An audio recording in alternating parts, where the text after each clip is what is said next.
As a UN messenger of peace, I have traveled all over the world for the last 2 years.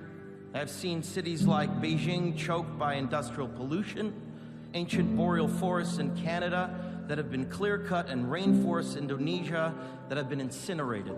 In India, I met farmers whose crops have been literally washed away. In America, I have witnessed sea level rise flooding the streets of Miami. In Greenland and in the Arctic, I was astonished to see that ancient glaciers are rapidly disappearing, well ahead of scientific predictions. All that I have seen and learned on my journey has absolutely terrified me. Now think about the shame that each of us will carry when our children and grandchildren look back and realize that we had the means of stopping this devastation, but simply lacked the political will to do so. Yes, we have achieved the Paris Agreement. More countries have come together here to sign this agreement today than for any other cause in the history of humankind, and that is reason for hope.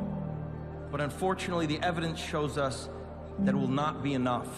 A massive change is required right now, one that leads to a new collective consciousness, a new collective evolution of the human race, inspired and enabled by a sense of urgency from all of you.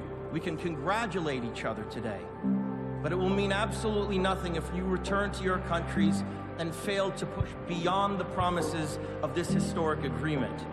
After 21 years of debates and conferences, it is time to declare no more talk, no more excuses, no more 10-year studies, no more allowing the fossil fuel companies to manipulate and dictate the science and policies that affect our future.